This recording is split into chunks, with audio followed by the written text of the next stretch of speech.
Okay, this piece actually bumping. Yeah.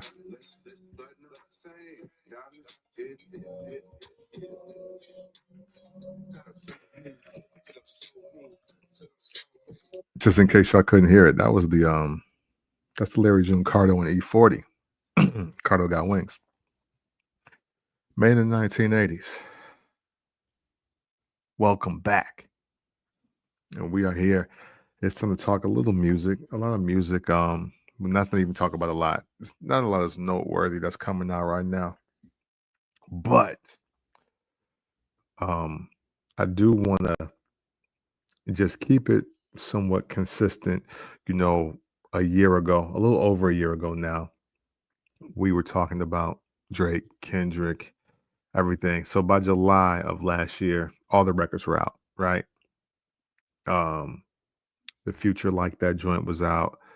All the Drake joints like Push Ups and all of that was out. Family Matters, Not Like Us was out. Not Like Us currently last year was the biggest record, regardless of genre, in the world this time last year. Like in the country, it was literally the biggest show, the biggest record, and then the Pop Out show, which I think is also at like a year like now, right?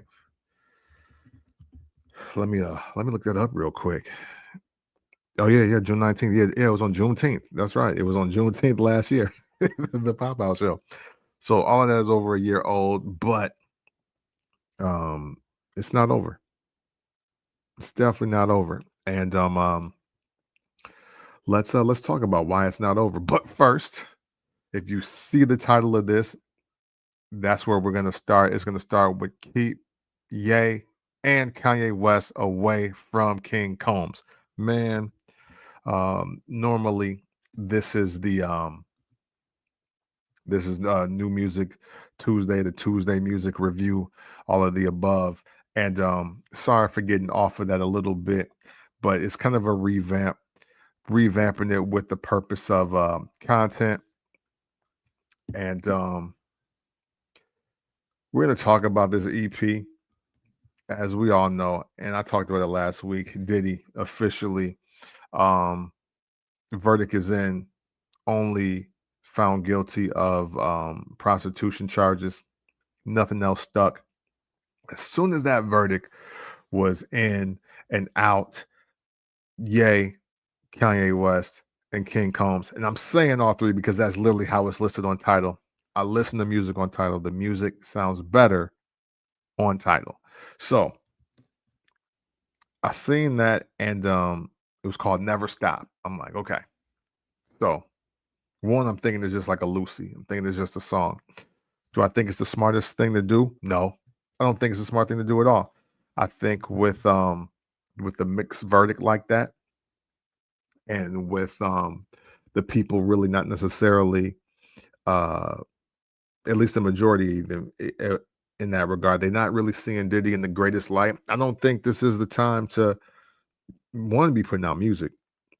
Let's start there. I don't think it's something to be putting out music. I also didn't think it was the best decision to be putting out music that could uh be talking about like freeing him, or just it just didn't seem like it was the right thing to do.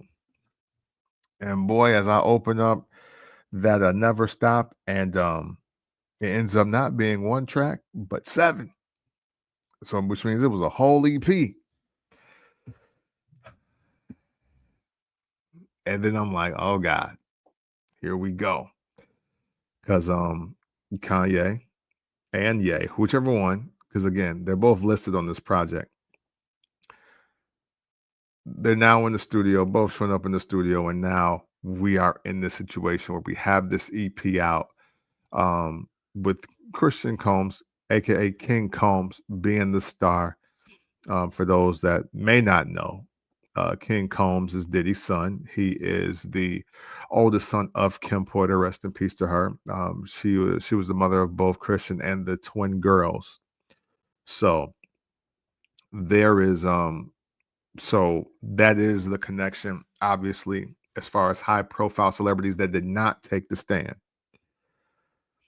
Only Ye was the only person that showed up that was high profile. Obviously, Kid Cudi showed up, Cassie showed up, but they were taking a stand. They were in deliberation. They were giving testimony.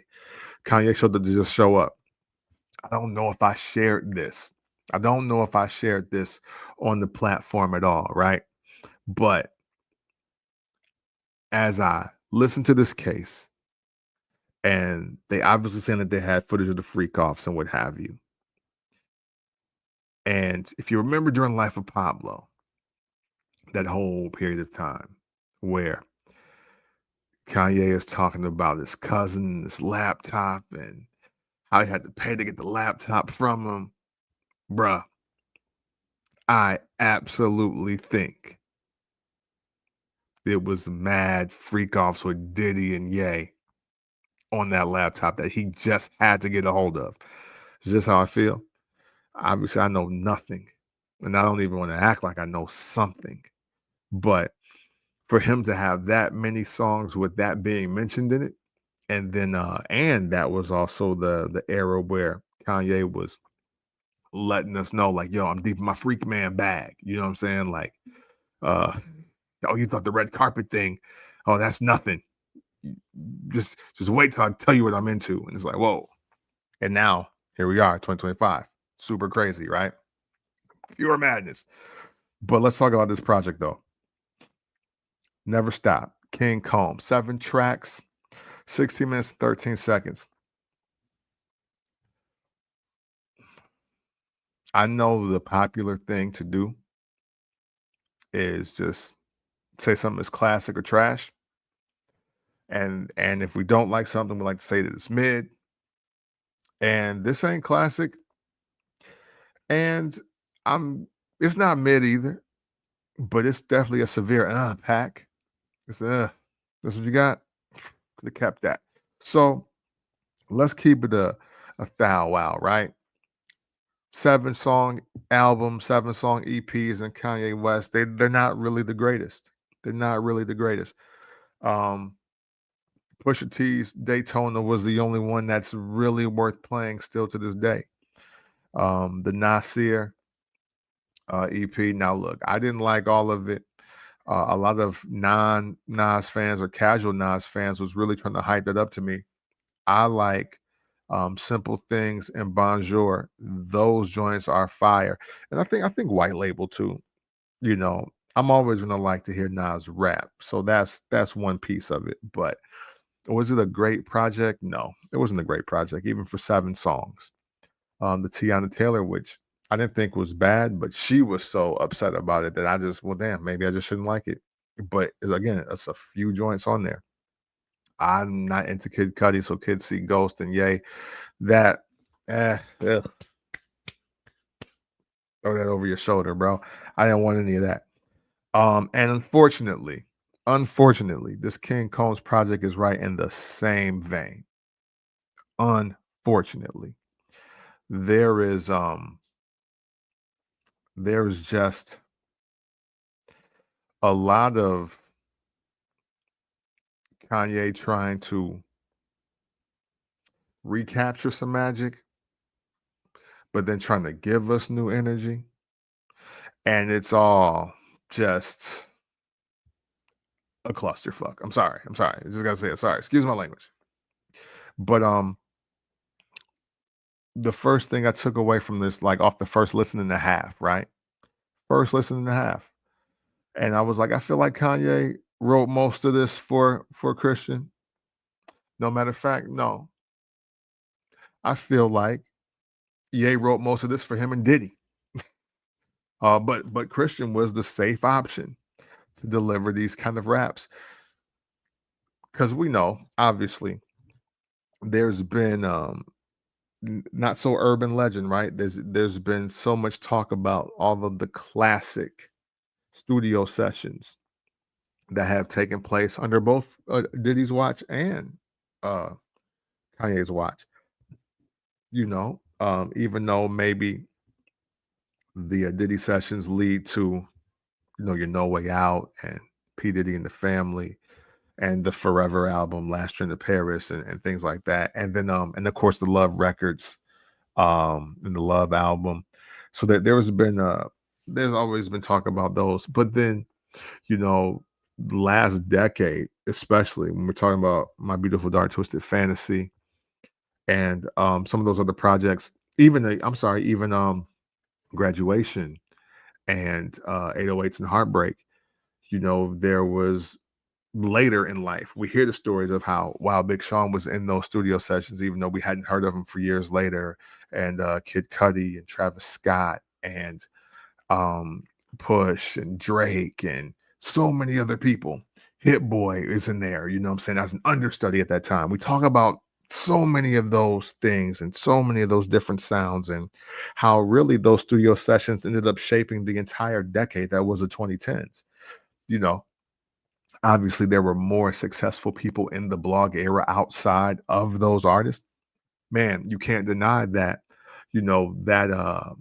that the seeds that were planted that led to My Beautiful Dark Twisted Fantasy spawned some of the biggest and best rap acts in the world, you know? And that's just undeniable. Tiger's in those sessions. And I don't know how you feel about Tiger, but he has some of the biggest records. You can't really get through the 2010s without saying Tiger's name and attaching 5 or 6 joints to it too. So I think about that, and I think about this, and it's such a miss. And I'm not even saying that because of King Combs himself, because again, this is not even the mid pack. This is the end pack. This is the end pack. Um, my personal opinion, and feel free to challenge me on it if you unless you're not really hip to do. But King Combs has rapped way better than this, just all time. Like even just with COIN. Like, he just raps better than this, which has me believing that maybe he didn't really have a lot of input. Maybe this is just like a performance type of deal. Because I couldn't see him coming back with this based on a lot of the things that he's done just over the last few years. Um, the energy on this, it feels very dark, somber, and old. Dark, somber, and old. And that's not even the three things that I think about when I'm talking about Christian Combs, aka King Combs. I'm not thinking of those things when King Combs is uh when his voice comes on, when the beats he normally selects is coming on, is usually something very upbeat, energetic, restoring the feeling to when he was a child. So he don't even really know the feeling like that. But the old, Puff and Mace, old New York hip hop, by the way, old New York club hip hop. I didn't live in New York, but I had a chance to visit New York in the 2000s, and I totally got it. I totally got it once I was there. And then I've been to New York a few times, and the energy that King Combs carried was also just so New York, and it just doesn't feel like that. And as a person that's just pro regional sound, I enjoy when New Yorkers sound like New Yorkers. They make me feel like that. I got to go to New York and see what that's about. I need to go see that. Just like when you come to Chicago, come and see what Atlanta, Miami, LA, wherever you are. I just love when your sound is really a representation of where you at or where you from, because there's a lot of transplants everywhere. You know what I'm saying? I'm out here in Nashville. Everybody act like everybody that do country music is in and from Nashville. No, everybody be from Louisiana and Texas, and sometimes like Montana. So it literally is about where you at, as far as what you're doing, and the capturing of that energy, you know. And this just doesn't it doesn't it feels so out of place. Like, I can tell that I can tell that Diddy and Kanye are just trying to grasp at straws that are not there, if I'm just being honest with you.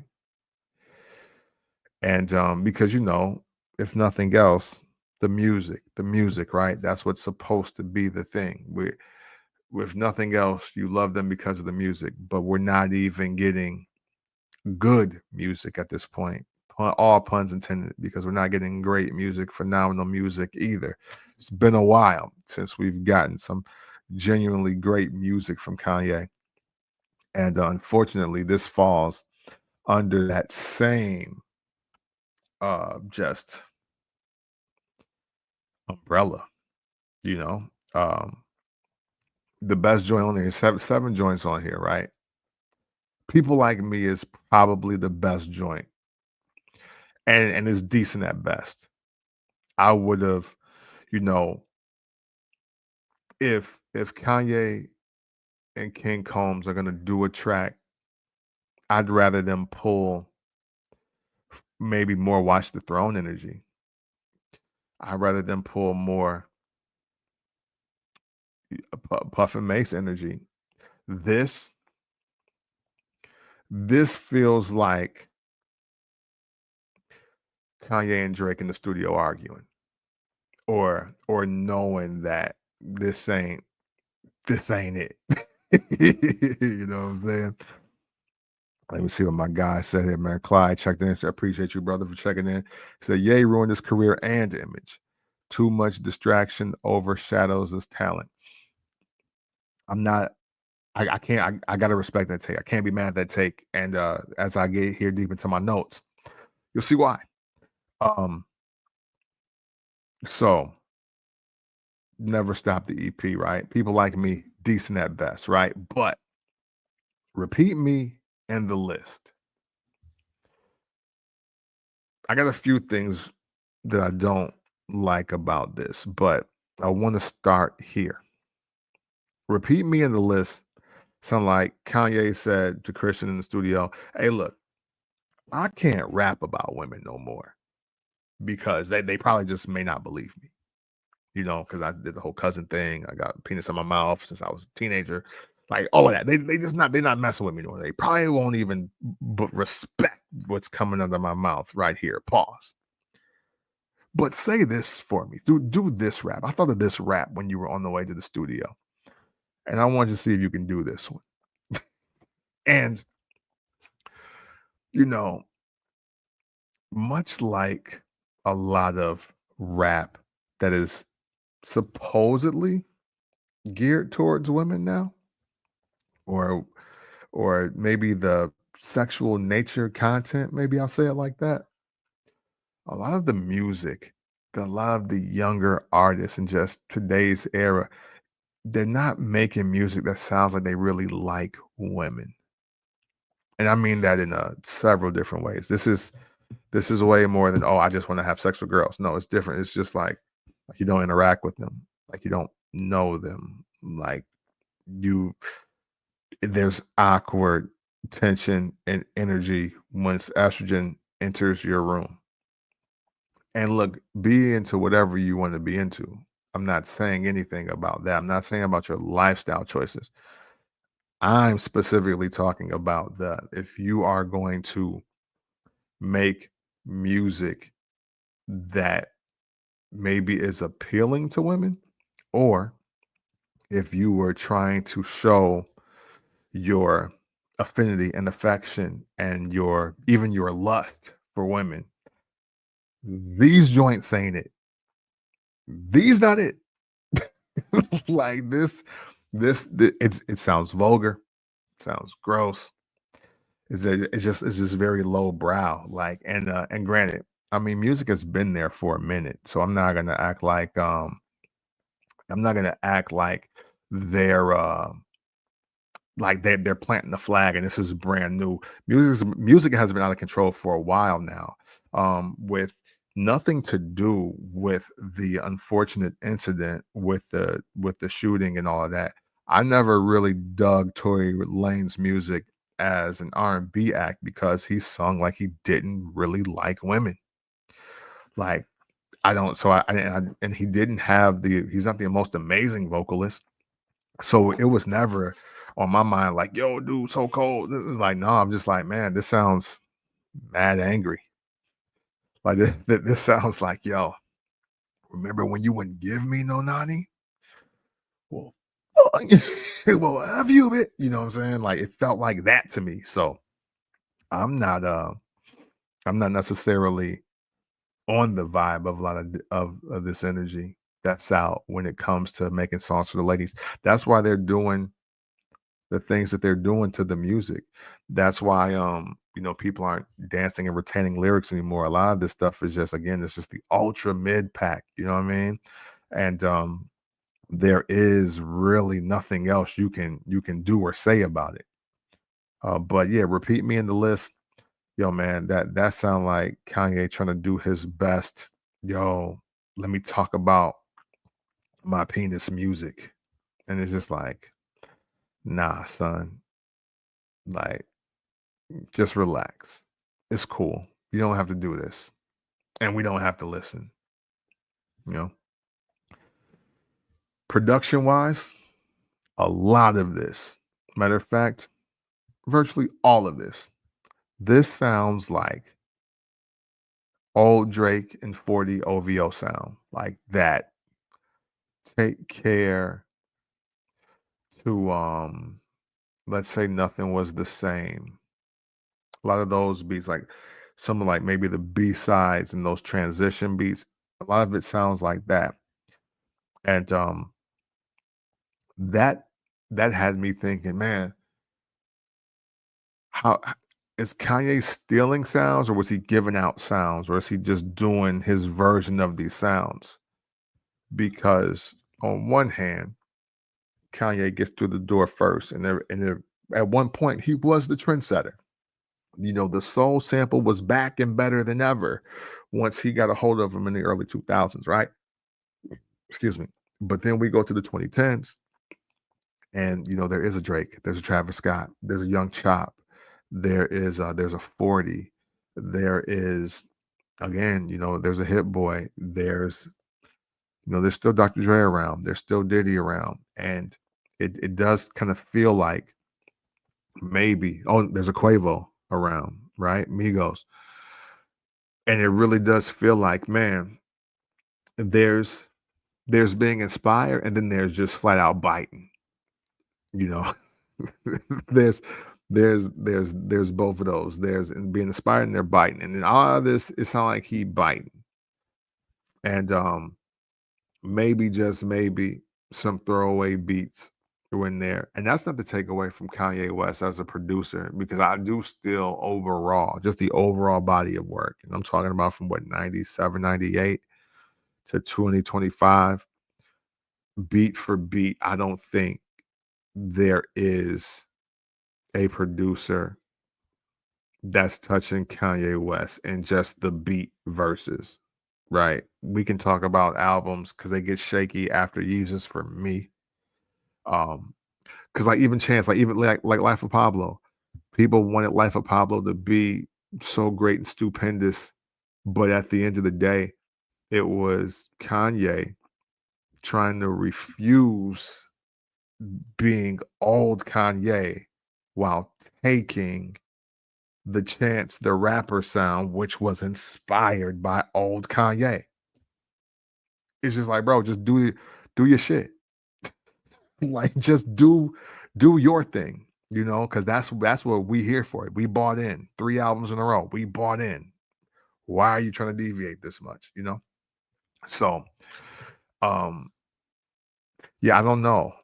As far as the production, I would love to see video of specifically 40 and Kanye, and see who's showing who what.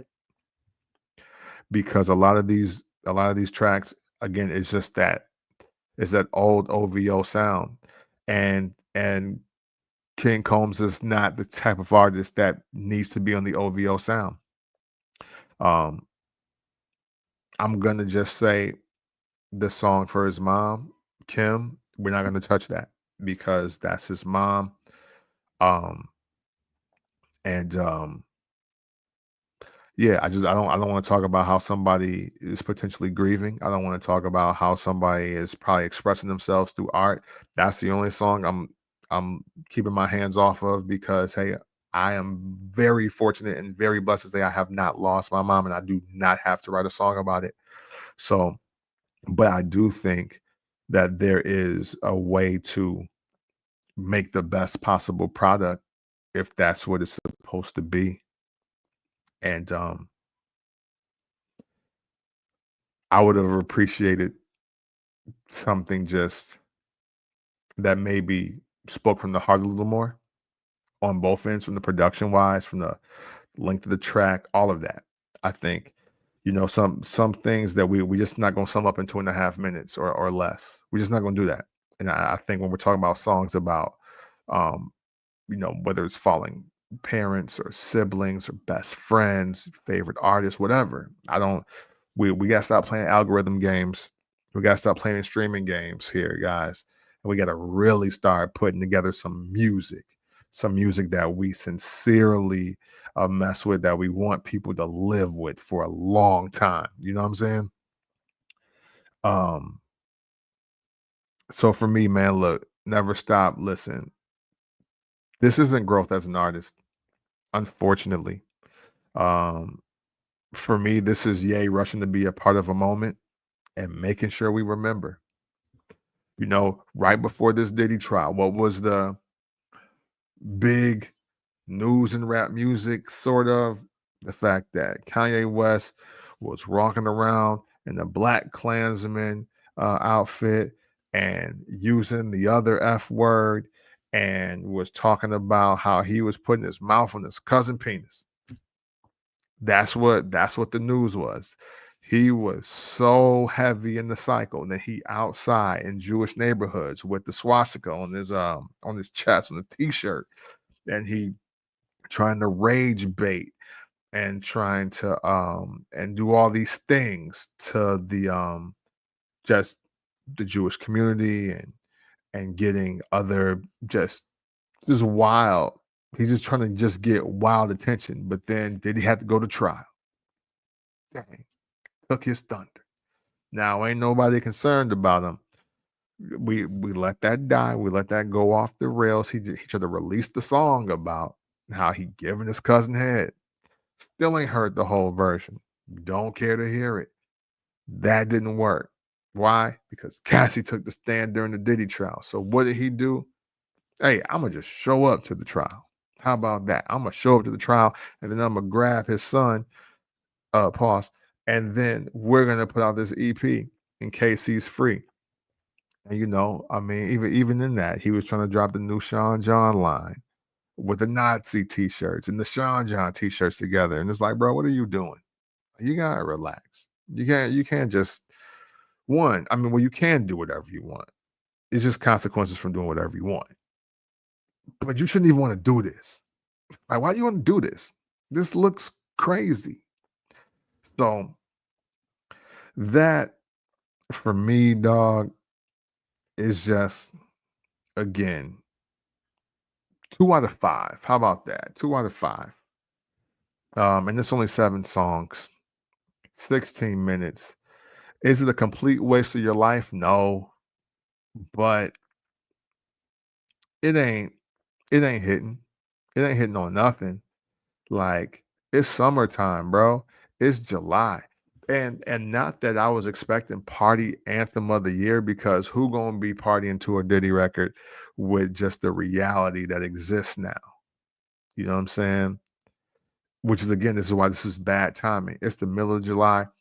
We just passed 4th of July weekend, aka MAG America weekend. We just passed that. Juneteenth is already gone.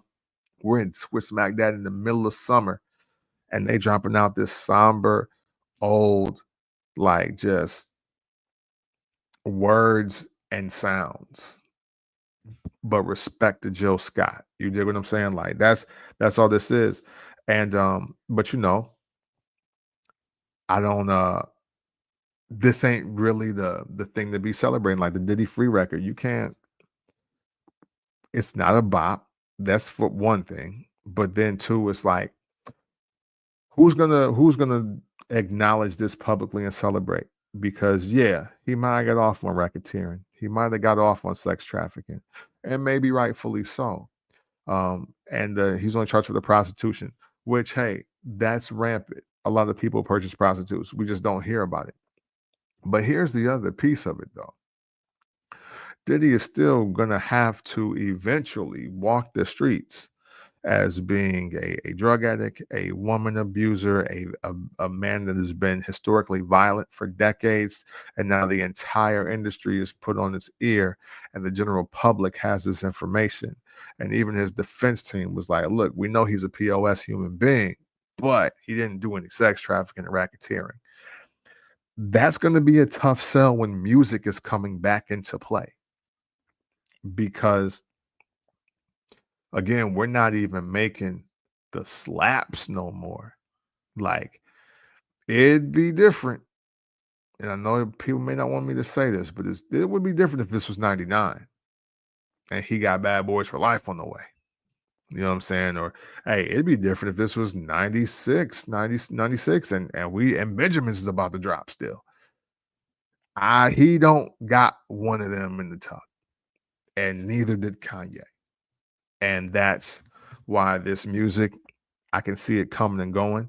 I might end up being the only platform really talking about it. But I think it's important because I have some questions, because we are, I'm not gonna say we're in a complete fall from grace, but what is it gonna take? What will it take, stuff like this going under the radar, and will it take all the attention seeking and the attention getting finally dying off for Kanye to kind of recenter, refocus, you know, because we're officially out of the Kanye and Drake era, in my personal opinion. I want to open that question up for you all. Are we officially out of the era where Drake and Kanye sessions are the place to be? Because now they're not cool.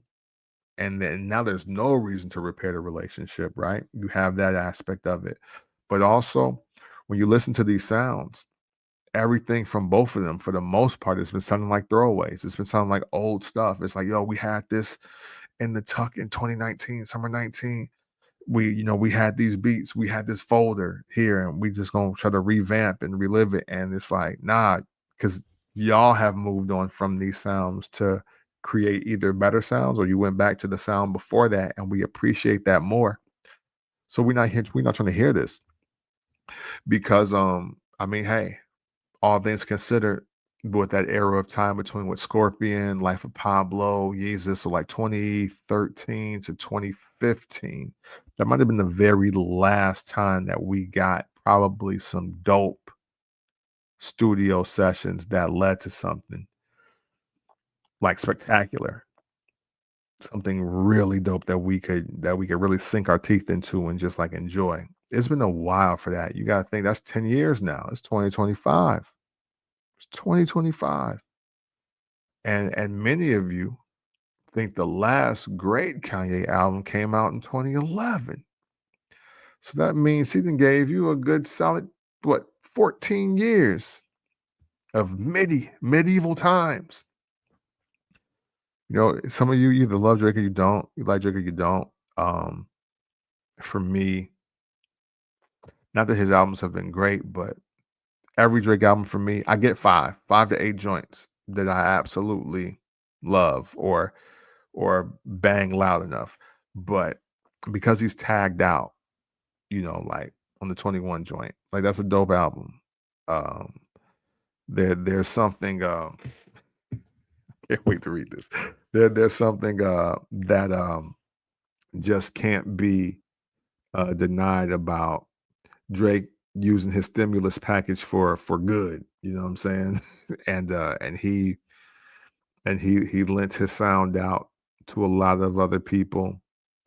I don't know if it really worked with Sexy Red, but worked for 21 Savage, and worked for Party Next Door.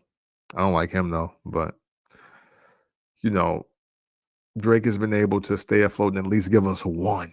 You know what I'm saying? One a quarter, one a year, even though it's slowed down since last year. But Kanye, on the other hand, man, it's been struggle bus, and unfortunately, um, it seems to be because he just doesn't have any more friends. For one reason or another, Kanye West does not have any more friends, and it doesn't sound like he's trying to be everybody's friend. And the music is now suffering because of that. My dog, Philip Banks, he said, Kangaroo Kanye. Just be jumping around on BS and antics. I like Drake, but that new cut is okay. Hey, perfect segue. Perfect segue because I got questions on this new joint. What did I miss by Drake? What did I miss? So I ain't gonna front though. I like this joint. I like this joint because we're getting back to the Drake that I like hearing. Like I like hearing from this Drake. I like hearing from the Drake that's like he's angry, but he's not necessarily tough. You know what I mean? Like there's a little sass in the raps, you dig? Like it's just, but like he just sharing his thoughts. And what I do like about this, and I'm gonna try to frame it this way for y'all to see. I don't know, maybe if it changes your mind or maybe you double down on your stance or whatever, but it's also Drake recognizing that, oh, nobody likes me. So we back to square one, you know, where Kanye came into the game as the producer that they didn't want to hear rap. Drake literally came in as the Canadian that happened to be found by Jay Prince's son and Wayne, right? You know, that's his origin story. You don't know. Oh, excuse me. You don't know that you do or don't like Drake. You know, he's just brand new. And he just happened to get a ride on the coattail of what was then the hottest rapper in the world in Lil Wayne, right?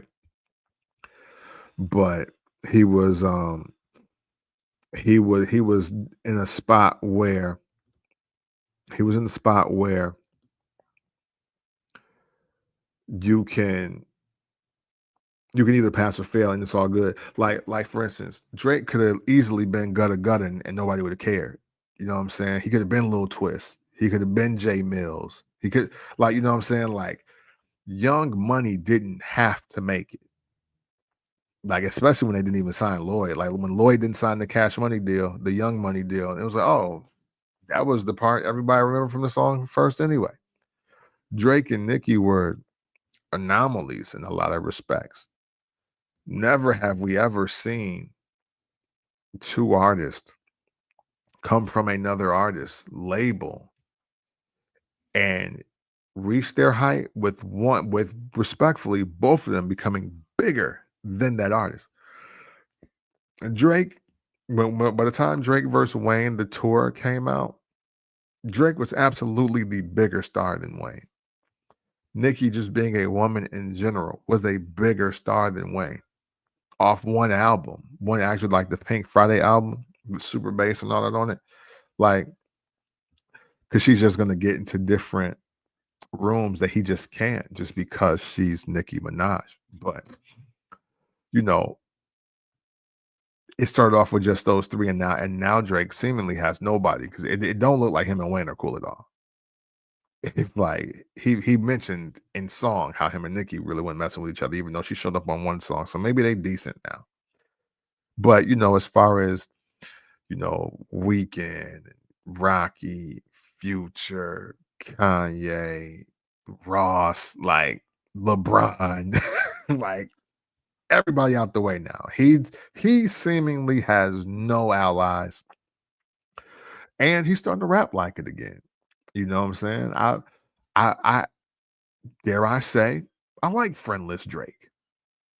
I like friendless Drake. I like when Drake feels like nobody fuck with me, so I'm just gonna rap. There's a power in that, and I hope he keeps using that power. Because I totally agree with you, Banks. He absolutely want the spot again. He want to be crystal clear that no, I'm still the guy. I'm still the top dog around here. Now, is it quite the uphill battle to climb? I think only from public perception. You know, respect to Kendrick, respect to what he doing, but It's the summer of 2025. What's the song? Where is the song from the rap act that's taking over this year? And dare I say, we don't have it. And this was my argument to everybody that was so happy that Drake lost the battle. It's like, man, that's cool and all. We're gonna keep it hip hop. I'm a hip hop nerd. I'm a rap nerd. I'm a music fan. And I'll concede he lost. But now what? Because it's the summertime. What are the thoughts gonna shake their derriere to? You dig? Like, like, what are we like? What? Who are the people gonna make the captions for? You know what I'm saying? Like, where is that at? Where is that energy? Where is the hey, if you know one song that's gonna play tonight, it's gonna be this one. Where is that song for 2025? Because even Future ain't got it. That game is messed up right now. You know what I'm saying? 29 years. Hey, 29 years before the next Kendrick album is crazy. Hey, here's a thought for you, right? Okay, let's say Kendrick and SZA 30 for 30 was the victory lap, right? That's just him circling the block, dancing on the graves of everybody that he felt he cleaned up in the battle, right? How do you feel if potentially Drake's What Did I Miss is a response to that record? How do you feel if it's that? Because even though I mean he's lightly addressing Kendrick, but he more so addressing all the switch siders, which is also what I want to transition to here. Drake is like this is a song. What did I miss? Like obviously there's no names, but obviously if you showed up at the pop out show, he talking about you. If you were in a situation where you and Drake, he felt y'all was homies, like real friends, and now you playing not like us, or you doing all the goofy stuff. Like he on you, he on your head. Travis Scott, he on your head. You know, as a matter of fact, I watched him shoot at your head at a concert. Um, you know what I'm saying? And I wonder if it's painted as, oh well, this is just a response to all the goofy shit I've been watching since Juneteenth of last year. Does it add more flair to it? Does it got more, you know what I'm saying? Does it carry more venom? Again, this is not a great Drake song, but it is good. It's a good Drake joint. He's slowly but surely getting the reps and going back into the game. You know what I'm saying? It's definitely gonna be it's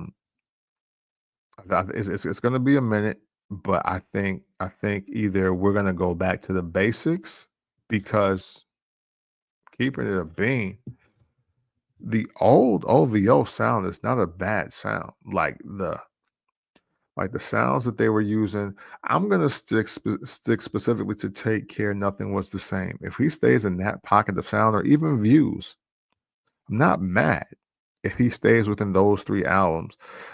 Thank Me Later, it wasn't that it was bad, but it just you can tell it was just another level. There was another level to go to it.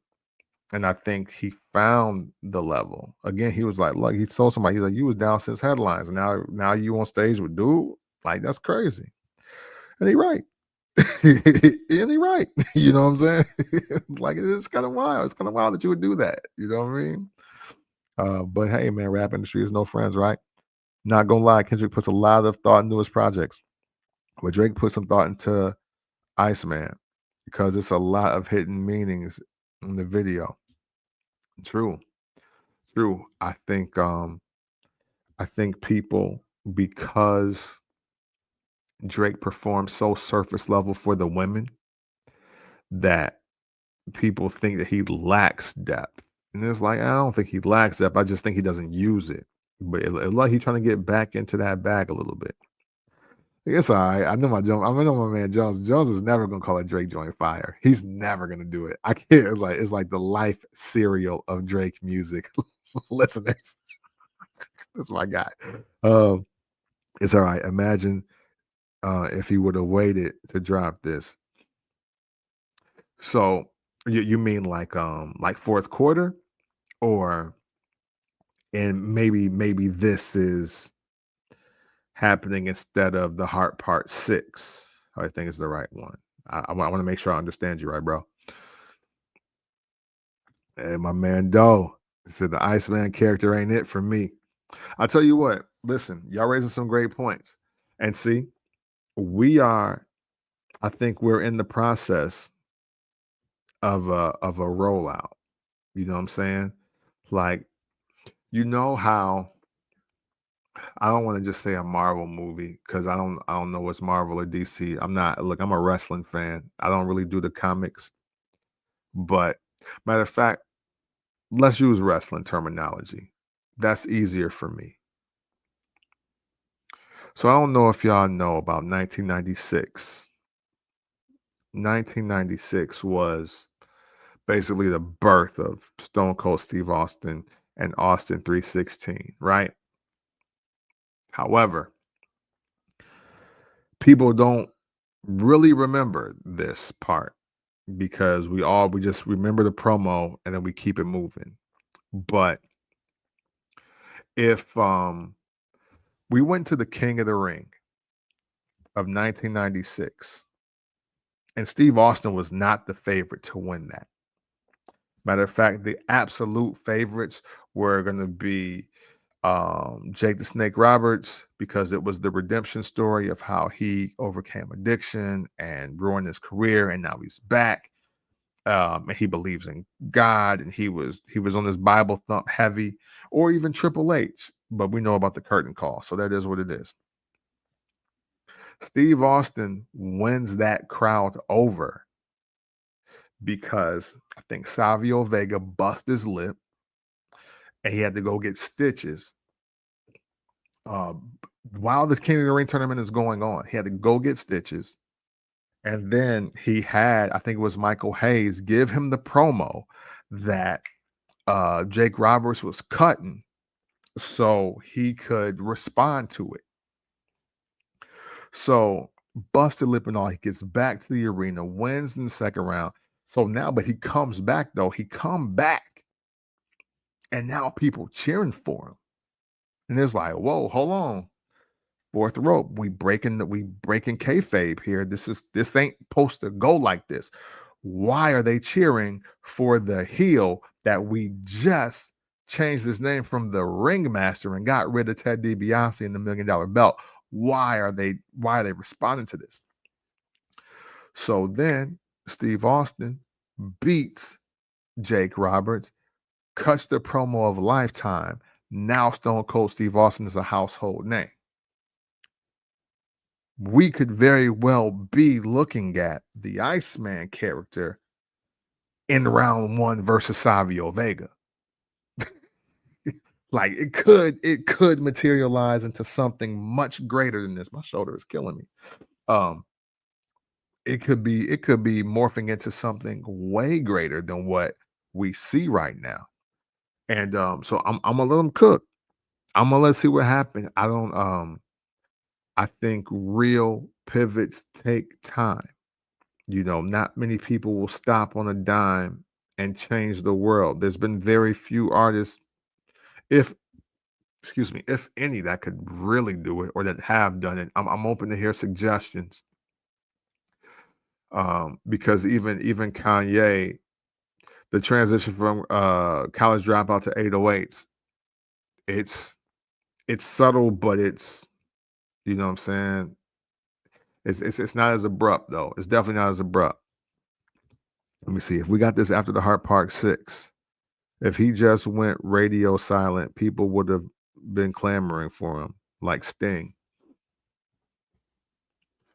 I get that. But Jones, riddle me this. Isn't that lose-lose for Drake?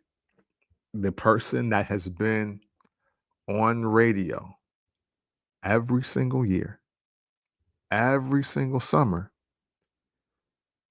since 2009 or 10. Because best I ever had, I feel like, was on the radio. It might have got there late, so I'm gonna say 2010. And see, and that's the thing. It's difficult. It's easy to say, man, hey, just go dark, go silent, come back. But when your whole aesthetic is, bro, I'm always here. Like I'm like your grandma on the front porch. I'm the gossiping lady on the front porch. I'm the neighborhood crackhead that's definitely got the two-step together. You know what I'm saying? I'm always the badass kids in the street. You don't remember not seeing me. How, like, if he goes away, even if it's for 3 months, like, ain't that lose-lose? Just a thought. Let me see. My man Rod checking in. He said the new joint is just okay. The hook is cool. I heard a couple zingers and a couple of subs. Drake fans will like it. Yeah. And you know what? Hey, and I'm with y'all. Do you think he might drop something this Friday? I'll tell you what, it wouldn't be wise. It would not be wise. And I'm only saying it won't be wise because of the comparison of what the comparison that he may be wanting won't matter. You know what I'm saying? Like, because while there might be some Drake fans that like Pusha T, for the most part, like the diehard Drake fans might like a Pusha T joint or two, but like they like Mercy or something like that, something where he's on too. There are no hardcore Pusha T fans that definitely like Drake. I might be one of the rare outliers because I'm a Pusha T Clips fan. Like I'm a fan. I pre-ordered the album. That's the only album I've bought this year. So unless no, Still Praying West Side Gun, that was last year, right? Yeah, because Sid Vicious died last year.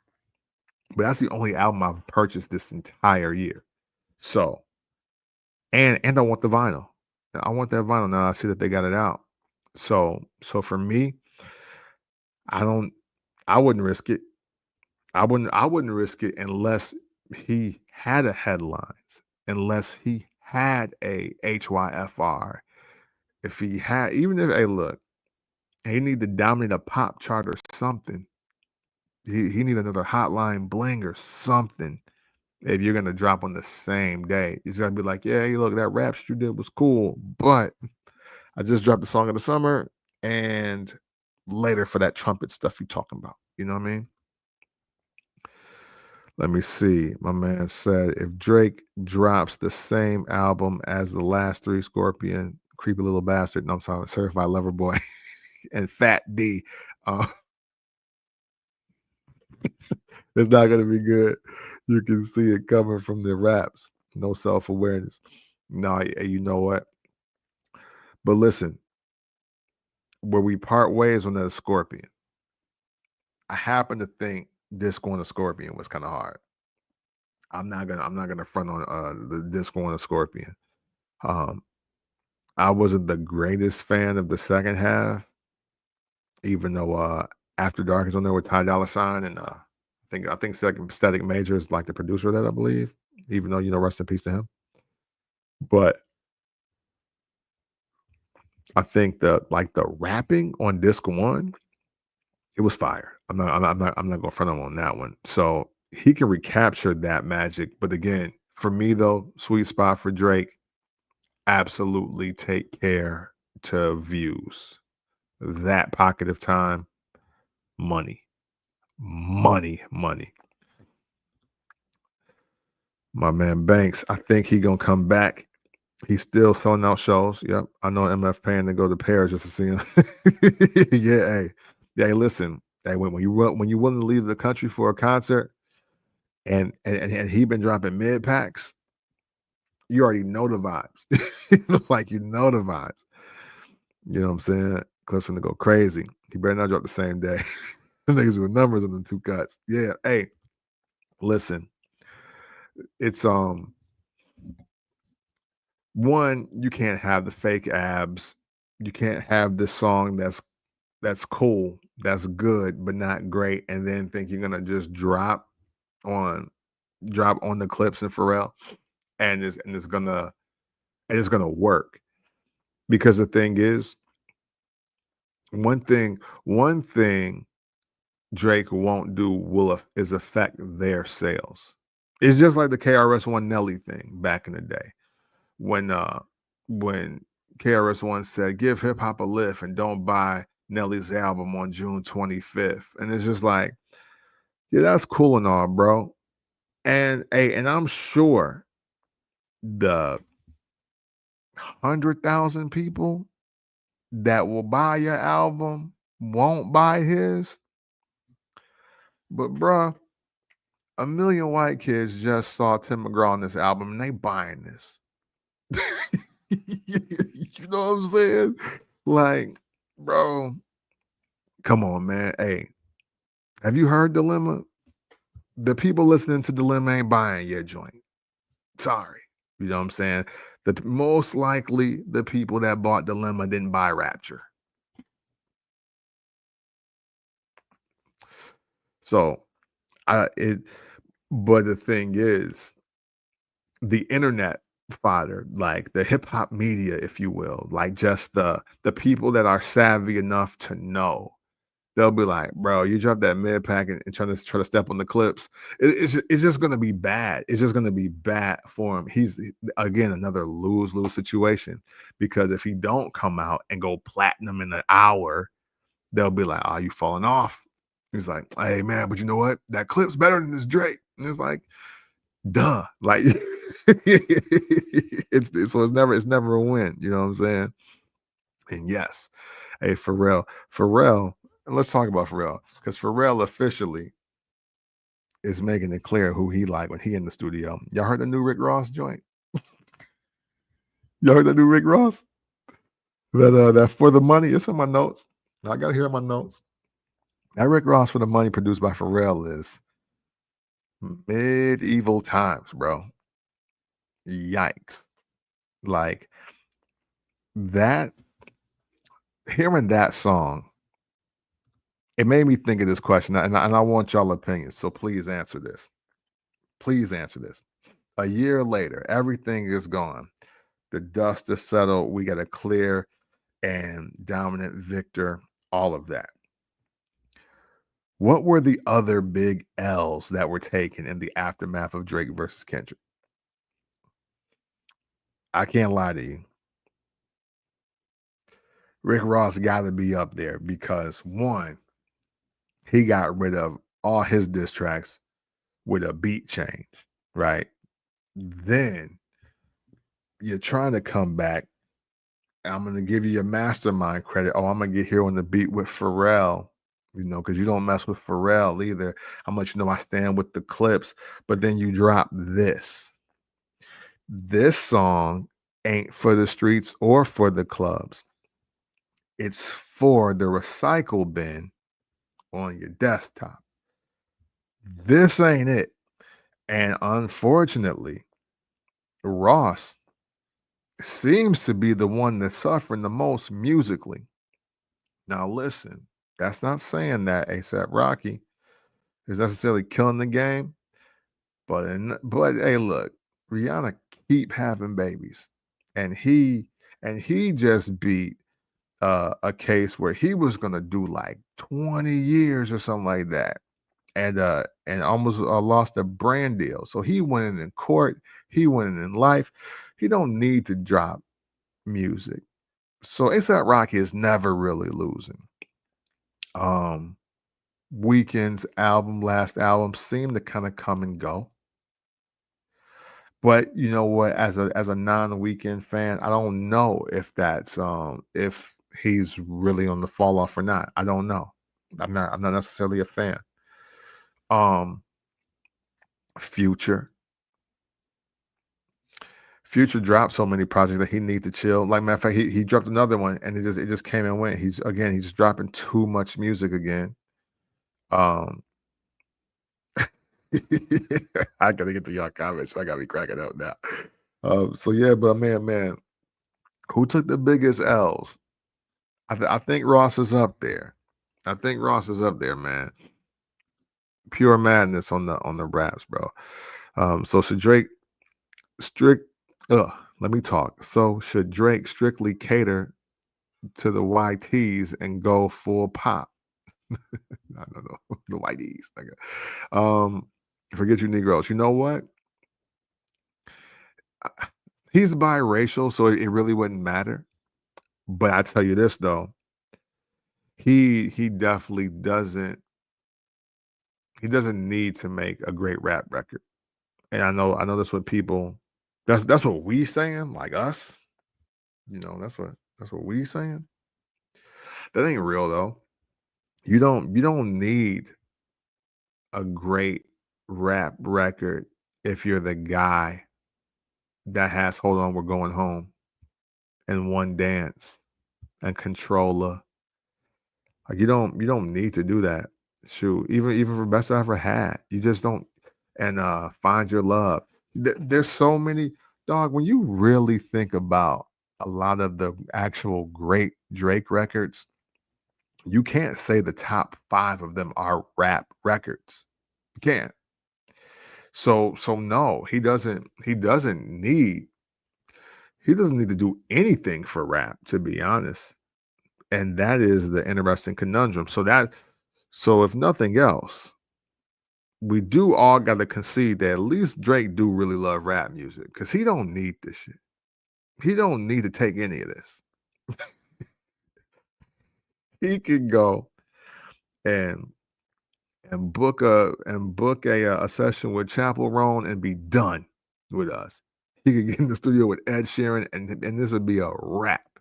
He doesn't need to do any of this, and he's choosing to. So for that, I do respect him. Super cheeks. It is super cheeks, bro. Super cheeks. Ain't no more Rocky, it's just Rakim. It's definitely no more ASAP. It's definitely no more ASAP. You know what I'm saying? Rocky or Rakim, man. That's what you gotta go by. That's funny. That is funny. But yeah, I'm not in the mindset that he has to do anything. I'm sorry for the whole just rap world. It'd be dope if he does it. You know what I'm saying? Um, you know what I'm saying? Let me see. Drake's behavior since Not Like Us has been like a boxer that gets knocked out for the first time. He don't know how to deal with the loss. Yeah. Yep. Hey, and and this is probably last year was probably the first year that he out of the 52 weeks of the year, he didn't dominate the chart in some way. Meaning 26 weeks or more, he had the number one record. I think that's new for him. Kendrick's definitely never beat him in the charts or sales ever before 2025. You know? So yeah, no, that this was very tough pills to swallow. And I mean, hey, nothing lasts forever except Wu-Tang, man. I guess Drake didn't get the memo because he's not handling it well at all. Hey, Connect is my joint, though. Connect is my joint. And what's my joint from Views? Was it Feel Away? The Away on purpose. Hey, that's my joint. I love that. Roy Jones is, I mean, Drake is Roy Jones at the Target. That's crazy. That's crazy. Oh, after Tiger, I'm sorry. Yeah. Hey, I, I thought he was in the Target though, because I mean, shoot, him and Mike Tyson box. I thought he was. I don't know. Never mind what I thought. But yeah, but you know what the thing is though. Let's say just going with the Drake is Roy Jones after Tarver. He won away from being George Foreman though. You know what I'm saying? You know, I'll give you like right now, this comment of the day right here. Drake is Roy Jones after Tarver. Because you're right. However, full Iceman rollout? No. Foreman after Michael Moore. Where, hey, where the hell did that come from? Well, how you hit us with that? Hold on, you're supposed to be way past your prime. It was over for you. We thought you were doing this for the check. And now you're back to being the world champ in a whole different era and a whole different decade. And people legit ain't beating you. Like, so it could be that. It could be that. So I mean, hey, in a lot of ways, even though he's not from America, Drake in a lot of ways is George Foreman. If you really think about it. Ali Foreman is definitely Kendrick and Drake. If you really think about it. You know what I mean? So he said come back like Creed. Yeah, hey, you know, it's possible. It's possible. Hey, hey, listen. Hey, Jones, I know you don't want to shoot him that much bail. But hey, man, listen, you can't get through the 2010s without Drake, and you can't get through the 70s without George Foreman. You just can't. You know what I'm saying? He was an Olympic gold medalist. He knocked out mad people. America loved him, even though black people kind of shunned him. He had no idea why. You know what I'm saying? You know, he was missing the soul brother element of his game, of his repertoire, of his presentation. You know, maybe really did some Republican or anti-blackish things. You know what I'm saying? But then boom, here come the Foreman grill and the knockout. Now all of a sudden, George Foreman is one of the most beloved figures ever. And he died that way. He died being a beloved figure and multi-millionaire. I'm just saying. Who knows? Iceman might be the Foreman grill. Iceman might be the Michael Moore knockout. We don't know. It's gotta happen before we can say that. But until it does, though, he absolutely is Roy Jones after Antonio Tarver. Absolutely. That is factual statement. Until it ain't. Two more things I'm going to talk about before we get out of here. One, who was the DJ that messed up the beginning of TONY for Capone and Noriega at Rock the Bells? Who was that? Bro, I never in life ever want to be at the set where a DJ don't know that TONY needs to play from second 00 semicolon 00. Like, I need to hear word up. From Iraq to Kuwait, word up. Desert Station, regulation. CNN Channel 10 once again. What? You come on, dog. Like that's more important than the hook in some respects. You have to let that play. For him to just do the quick cut, it's like, bro, come on. No. Maybe for the Nori mini set, you do that. That's a classic. That is a classic. Hey, listen, all classic rap records got to play from second 00 semicolon 00. No questions asked. We're not doing it. That's crazy talk. That's crazy action. That's nasty behavior. I never want to see that again. We need that DJ's name. He needs to be reprimanded. LL, please handle this. Please.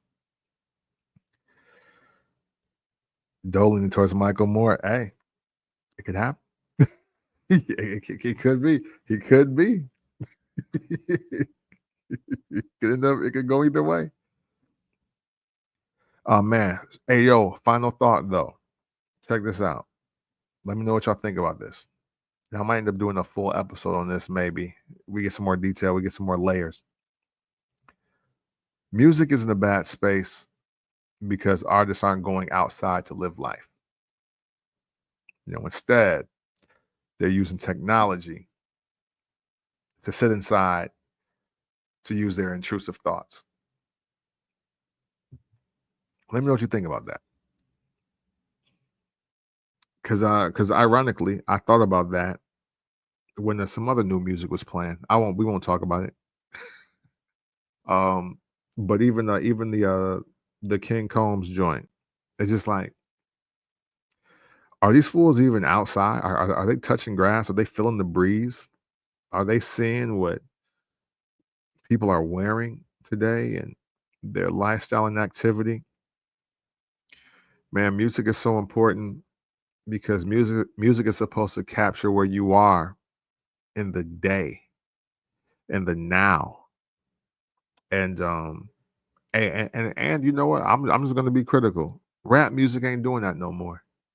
Rap music's not doing that no more. Some of the R&B music is doing it. Wildly enough, a lot of pop music is doing it. Country music is doing it. I ain't heard no new rock music. Even though it's some black kids. Matter of fact, that's a rock group. I gotta check it out. I gotta check them out. Matter of fact, I'm gonna look for them real quick because one of the young boys, he was actually on Drewski. It could have been records auditions. He fired though. And matter of fact, he's like, why you do me like that? I think that's what the song is called. Hold on. Yeah. Hey yo, there's a black rock group called The Paradox. Listen to them. Bro, no joke. They sound a lot like, is it Green Day or Blink 182? I can't remember. But they're in that vein though. That's what they sound like. It's black kids though. Full rock band, The Paradox.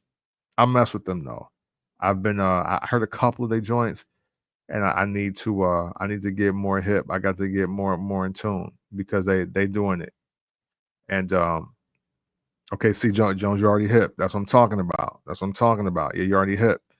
So yeah, man, I've been listening to different music just because, man. Hey, listen, I know we killed Post Malone for saying it years ago, but man, 2025, if he was to say it like right now about how like hip hop rap music ain't really got no feeling, it ain't really tapping into your emotions or anything like that. We had a solid decade to where he might have a real good point. I know people wanted to kill him for saying that, but I mean, man, musicians, that this is the only genre where musicianship really was never prominent and where it's becoming more just device and tech based.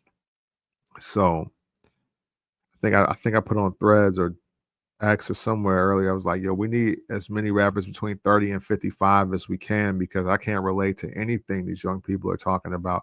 Like 85% of it, I just can't relate. They're not even talking about life. Like they're not even talking about living life. And see, it's different because when we were younger, like, so even just for the people that need time to grow, Nas was like a teenager when he wrote Illmatic. You know what I'm saying? He was a teenager, but yet you as a teenager listening to it. I'll speak for me.